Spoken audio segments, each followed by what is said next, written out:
Bonjour à tous et bienvenue sur ce nouvel exercice mesure et intégration. Alors l'énoncé de l'exercice, soit xm ou un espace mesuré et f une application intégrable. Nous voulons montrer que pour toute partie a mesurable, la limite quand on mesure de a tend vers 0 de l'intégration a de la valeur absolue de f, c'est 0. Donc on passe à la solution. Pour cela, nous allons utiliser deux théorèmes. Le premier, c'est le théorème de convergence monotone, une variante de ce théorème, qui dit que si on a une suite d'applications mesurables positifs, G1, avec limite, la limite simple de G1 c'est G de x, sous condition que G1 soit croissante et G de x inférieur à l'infini. Alors inférieur à l'infini, qu'est-ce que ça veut dire? Ça veut dire simplement qu'il n'existe pas de x tel que G de x soit égal à l'infini.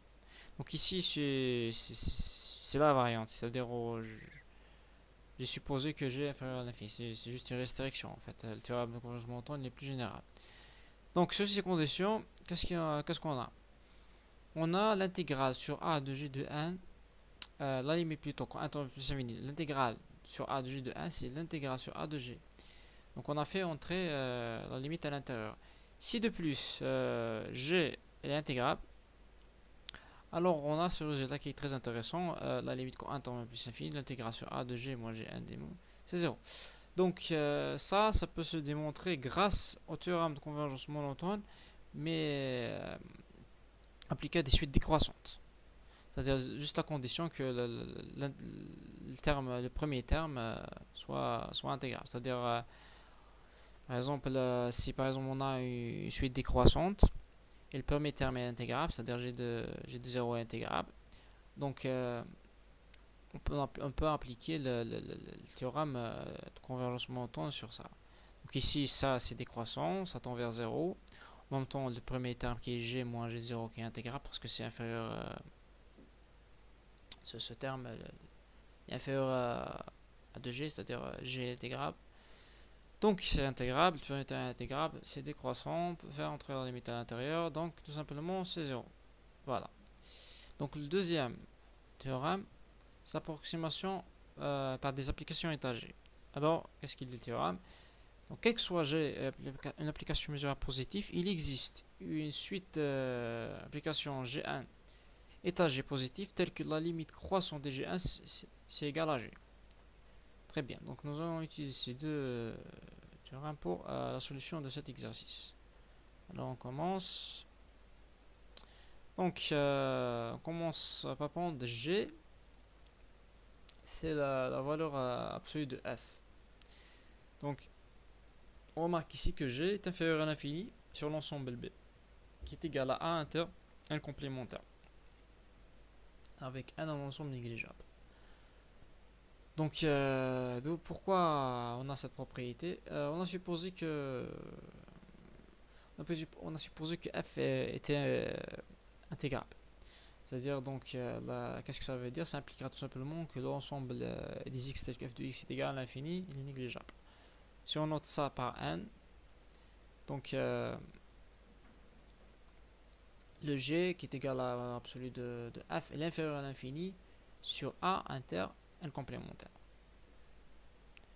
Donc on utilise le théorème d'approximation. Donc il existe une suite d'applications G un étagé positif telle que la limite croissante de G1 c'est G.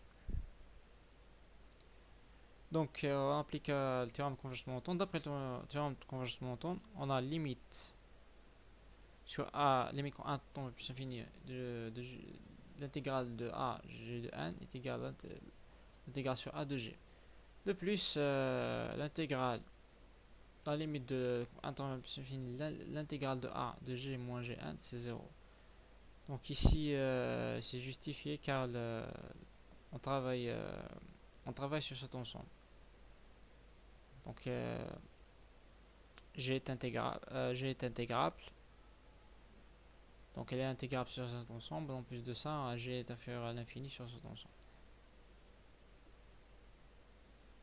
Donc, qu'est-ce que ça veut dire limite quand 1 tend vers plus l'infini de l'intégration A de G moins Gn est égal à 0. Par définition, c'est équivalent à dire que quel que soit epsilon positif, il existe un entier n0 positif, tel que si on prend n supérieur ou égal à n0, on aura l'intégration a de g moins gn inférieur strictement à epsilon sur 2.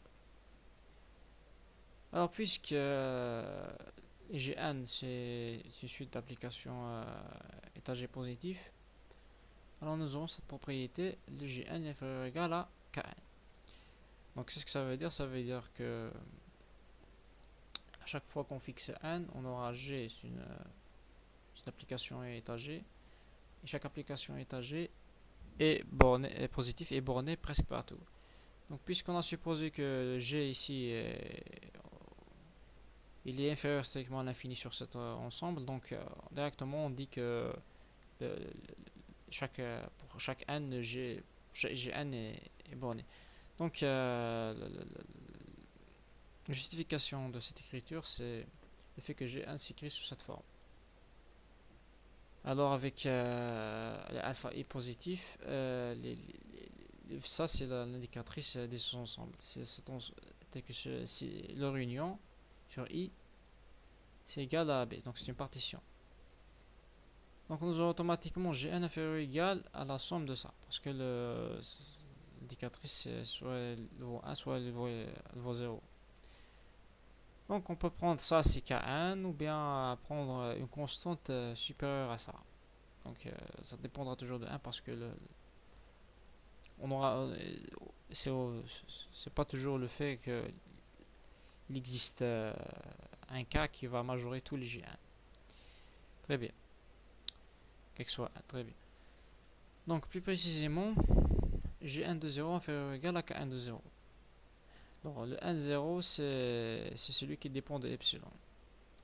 Donc soit donc epsilon positif, il existe un 0 appartenant à n tel que on a ces deux propriétés.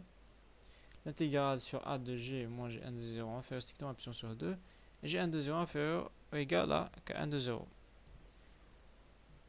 On a la valeur absolue de g inférieure ou égale à la valeur absolue de g moins gn0 plus gn de 0. Ici c'est juste l'inégalité triangulaire. Ça impliquera que l'intégrale de g sur a inférieure ou égale à l'intégrale de g moins gn de 0 sur a plus l'intégrale de gn de 0 sur a. Donc on intègre les deux côtés, on aura ça. Ici, bien sûr, on n'a pas vraiment problème parce que ça c'est intégrable. Ça aussi c'est intégrable parce que d'après ce qu'on a supposé. En même temps, on remarque qu'on a enlevé les valeurs absolues parce que ces termes sont tous positifs.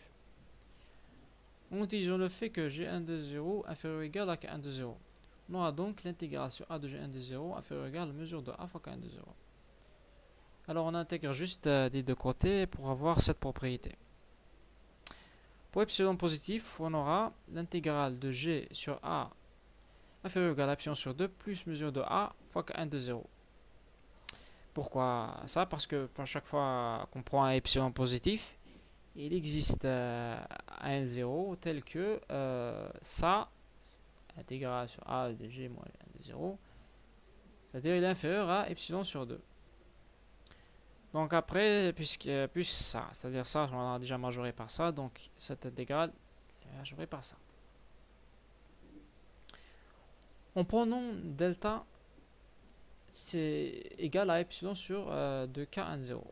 On aura donc, pour tout epsilon positif, il existe un delta qui est égal à epsilon sur 2kn0. Alors, l'existence de l'epsilon, il est évident, parce que l'epsilon, il est en fonction plutôt le delta, il est en fonction de epsilon. Il faut remarquer ici aussi que le kn0 est en fonction de epsilon, c'est-à-dire le delta, il existe. Tel que si on prend mesure de a inférieure strictement à delta, on aura l'intégration a de g inférieure à epsilon. Donc ici c'est très facile à voir pourquoi. Si on prend mesure de a inférieure strictement à delta, donc on aura ce terme, c'est-à-dire mesure de a fois kn0 inférieure strictement à epsilon sur 2. Donc j'aurai ce terme donc intégrale sur a de g des mots sera inférieur strictement à epsilon. On remarque ici que c'est l'écriture ou bien la définition même de la limite quand une variable tend vers 0. Donc on aura donc la limite quand on mesure de a tend vers 0 de l'intégrale sur a de g est égale à 0. Donc il suffit juste de remplacer g par valeur absolue de f, on aura le résultat. C'est tout, c'est tout ce qu'il y a pour la preuve. J'espère que ça a été clair. Et, et voilà.